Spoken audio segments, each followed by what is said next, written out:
Hello, we're going to try to demystify black pines a little bit.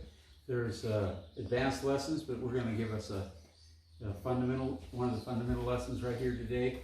We're a little late in the season because it's first week in July, but if you're in an area with a long growing season like we have, it's just fine. If you're in a real cool climate, you want to start this a month ago, or first to middle part of June. So what we're going to do is what's called candle cutting. Now, if you don't know what a candle is, most of you have seen a pine when it comes out, all the needles are real tight to the stem and then gradually they open up. So what we're going to do is we're going to go in here and cut off every one of last year's candles. So this is the candle. From here to here is what grew this spring. From this part here, you can see where there's lots of needles all in one spot. That was the terminal bud last year, so we're going to cut that much off. Now this one also grew 2 shoots, and we may not want those, so we're going to go just as close to them as we can and cut that off. And what we're going to have is we're going to have new buds come out all the way around here, and those will have to be taken off at another time of year so that you're only down to 2. But if you've got a branch that's too long and your tree's healthy, you can go back to last year's candle, which was right here, and cut it off. And then you've got 2 little candles here. You can shorten them, or you can cut them off. You can cut below them right here and cut all of that off and start here. As long as you've got live needles and the tree is healthy, it'll push new buds from those needles. Okay, so we're going to start decandling this pine that I've had in my collection for 7 or 8 years now. And we're going to show you a little bit about it, then we're going to go off camera and finish it up and show you how it looks when we're done. Okay, so here, this is what we're going to do. We're going to do the same exact thing on this tree, and we're going to cut the candles off. And you need to cut every single one, because if you leave too many primary buds, which is the bud in the tip, then the tree will favor that bud and it won't produce new buds as well. So we're going to cut them off, and we'll talk about the reason for that later. This is probably one of there's 2 main keys to getting a black pine's needles to shorten up, and this is probably the most important one. So you just want to go throughout the tree and cut every shoot that came on the tree this spring. I know it seems terribly hard on the tree, but really, the tree doesn't really feel any pain. We're just going to make it look nice. And but you got to, like I said, you got to cut every single one. In Japan, they typically talk about doing this 3 stages at a time: the bottom, the middle, and the top. And we'll go over the reasons for that as soon as I can stop focusing on what I'm doing here, and we'll talk about that and why you might want to do that and why you might not.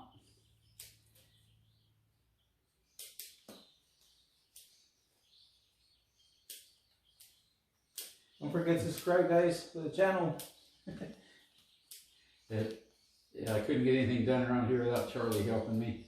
And he's a pretty new guy, but he got on real quick, and you can do the same. Just don't be afraid and give it a try. It's been working like this for centuries. It'll work for you too.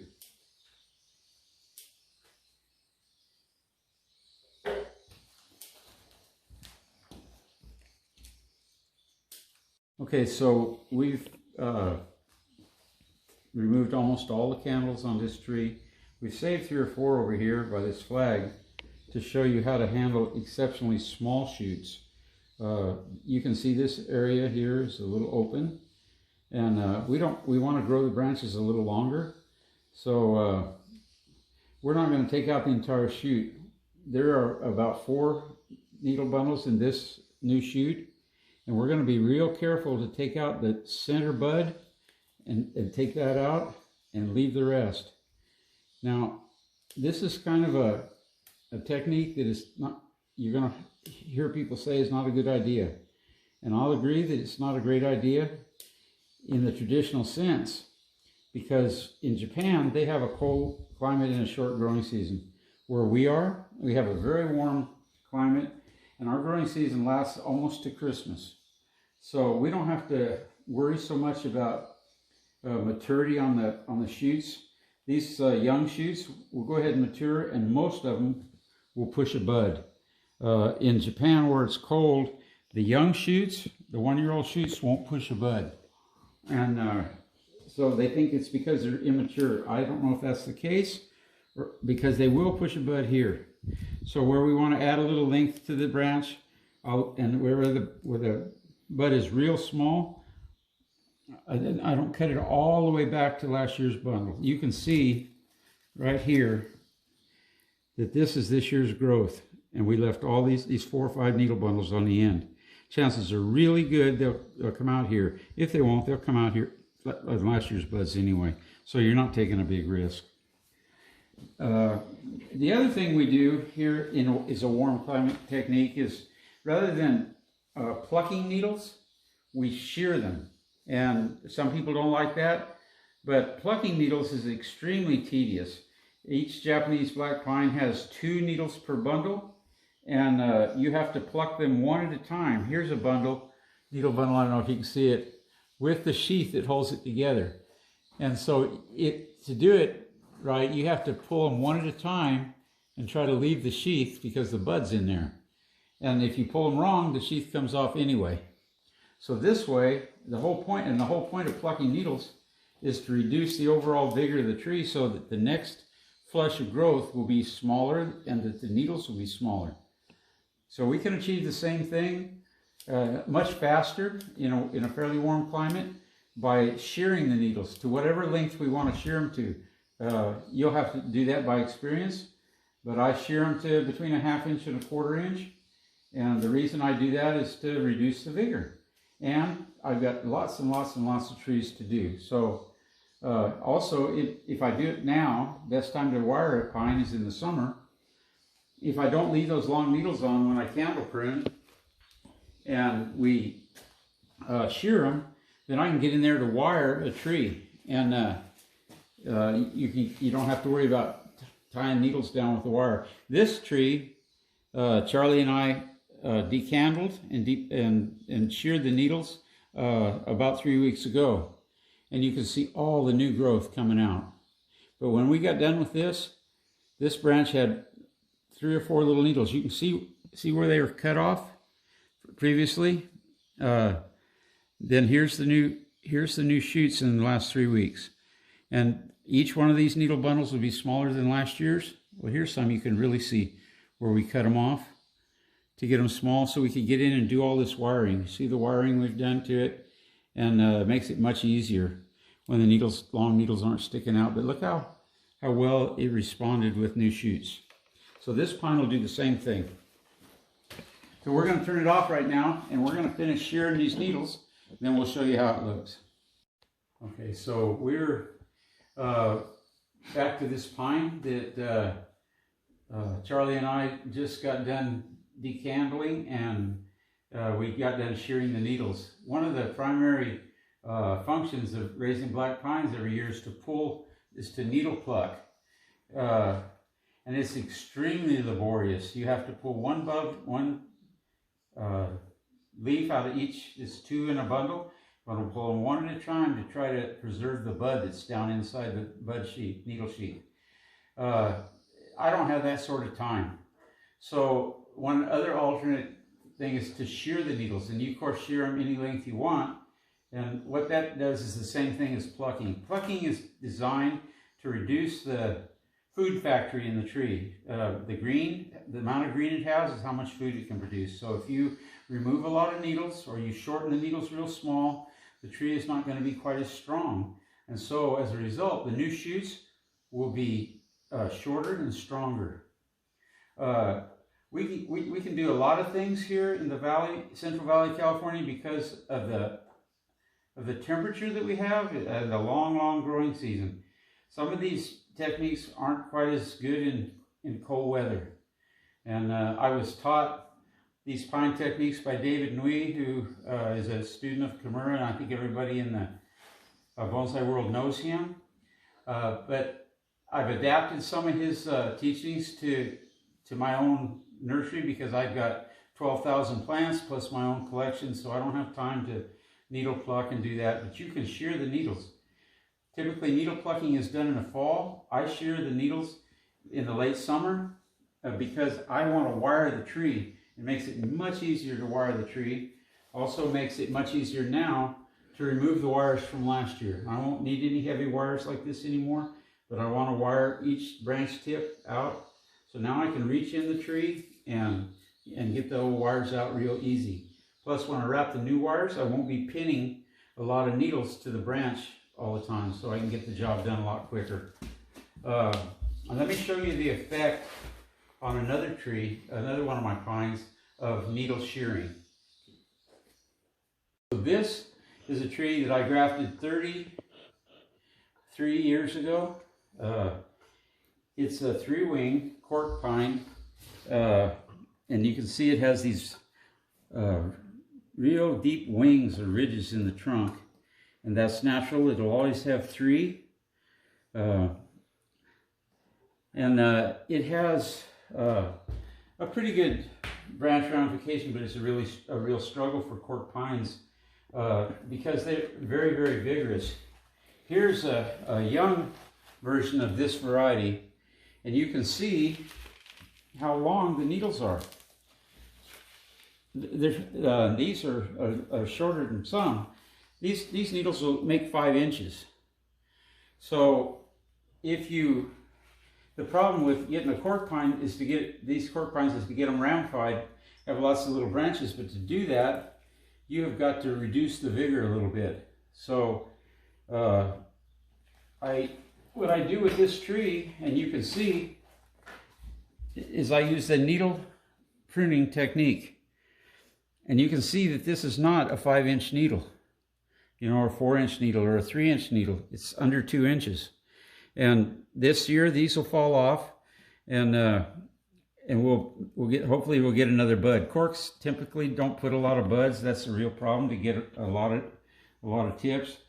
But needle pruning is a really good technique here in the valley because we have a long growing season. And if you do this in June or July, it allows the light inside, and you get, with the light striking the trunk, you get back budding. You see these 2 little shoots that are new this year, and that's from having these needles short for 4 or 5 months. The sun's in there, and in the spring those buds popped right out. And I'll prune this tree to try to make sure that those buds get enough light to go ahead and develop. So this is an extremely difficult variety to get ramified and to shorten the needles. The needles are just, on this variety, just very long, but the trunk is amazing. So the needle pruning technique works. It works better in where you have a really long growing season, but it works. And I've seen it used in shorter growing seasons. If you have time to needle pluck, go ahead on. I don't have the time or the patience to sit and pluck every needle bundle twice. Okay, thank you. Early in the video, I talked about having 2 or 3 processes is all that's really necessary to start to develop a black pine into a nice bonsai. But you can learn more as you go along. But if you get a couple of fundamentals down, it'll go real good. One of them, the next one to come up, will be bud selection. This is something that you can do in the spring. When the tree starts to grow again, it'll put buds in the tip of each one.